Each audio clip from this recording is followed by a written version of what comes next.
মুর্শিদাবাদে অবস্থিত ভারতের এক অদ্ভুত ইতিহাসের সম্মুখীন আজ আমরা হতে চলেছি। আমরা চলেছি কাটরা মসজিদের দিকে। তবে কাটরা মসজিদে আজ আমরা যাচ্ছি না। কাটরা মসজিদের দক্ষিণ পূর্ব দিকে তোফখানার দিকে রওনা হব। অনেক পর্যটক এখানে আসতে পারে না, অনেক যানবাহন পর্যটকদের এখানে নিয়েও আসে না। এর জন্য মুর্শিদাবাদে যারা ভ্রমণ করে অনেকেই এটা মিস করে।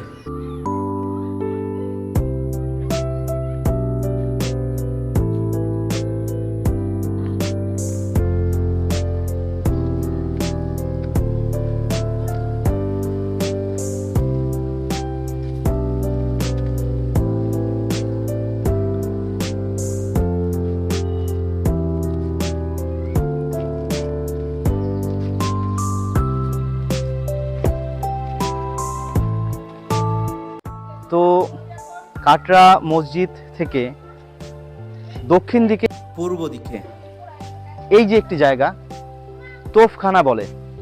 তো তোফখানা অনেক পর্যটক এরকম আছে যারা তোফখানায় আসতে পারে না, বা পর্যটক যারা আছে তারা তোফখানা বিষয়ে সম্পূর্ণ নলেজ না থাকার কারণে যারা যানবাহন যারা আছে তারা কিন্তু তোফখানায় নিয়ে আসতে পারে না। তো তোফখানায় এই যে একটা কামান, এটা কি বা এর বিশেষ্য কি জিনিস আছে সেটা নিয়ে আমি আজকে হালকা একটু আলোচনা করব।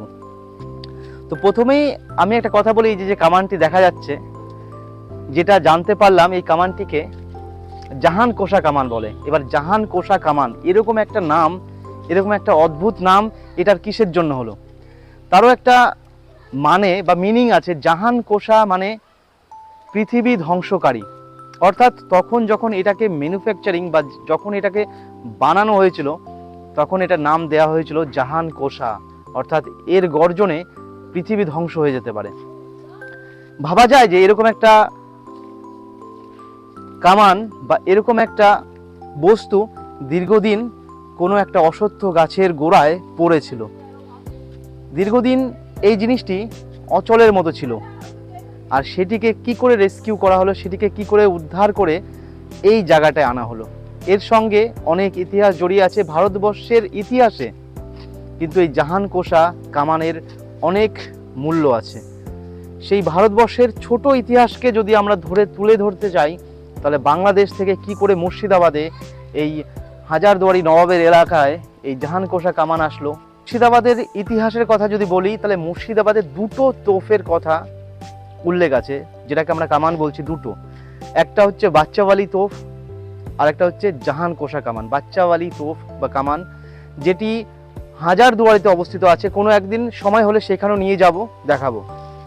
আর যেটি জাহান কোষা কামান সেটি বর্তমানে আমরা এখন দেখতে পাচ্ছি। অনেকের গল্প আছে, অনেকে বলেছে যে এখান থেকে যদি মিটার না, শুধু নিজের হাত এইভাবে হাত মেপে গোড়া পর্যন্ত যাওয়া যায়, তাহলে এদিক থেকে যতটা হবে দৈর্ঘ্য যতটা হবে, ঠিক উল্টো দিক থেকে যখন আমরা মাপবো তার দৈর্ঘ্য কমবে, বা প্রত্যেকবার কমবে বা বাড়বে। কখনো অ্যাকুরেট ভাবে এর দৈর্ঘ্যটা ঠিক মাপা যায় না।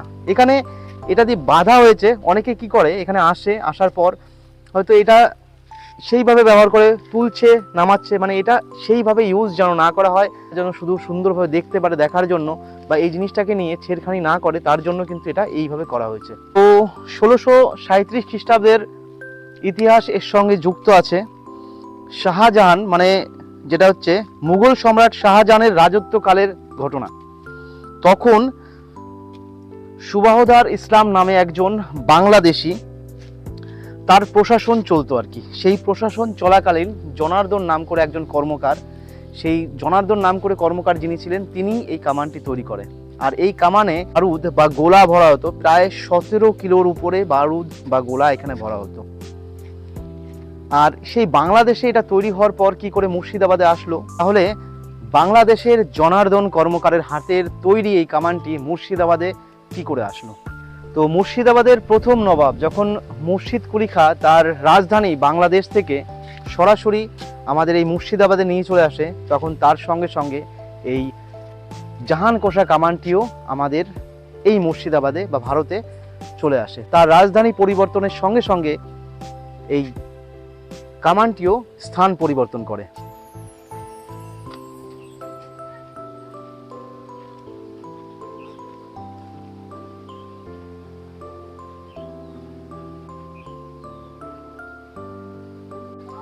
এই কামানটি অষ্ট ধাতু দিয়ে তৈরি, মানে অষ্ট ধাতু বোঝাতে লোহা, তামা, টিন, পারদ, এরকম অষ্ট ধাতু দিয়ে তৈরি বলেই কিন্তু এই কামানে এখনো পর্যন্ত জং ধরেনি।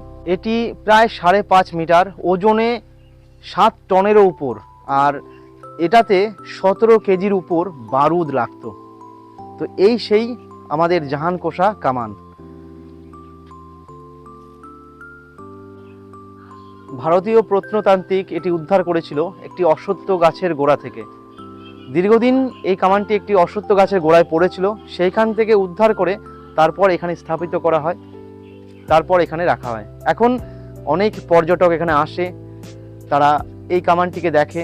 আর আমাদের মুর্শিদাবাদে ঘোরার মতো এমন অনেক জায়গা আছে বন্ধুরা, যদি সময় হয় তবে অবশ্যই মুর্শিদাবাদ একবার ইতিহাসের দর্শন করতে চলে এসো।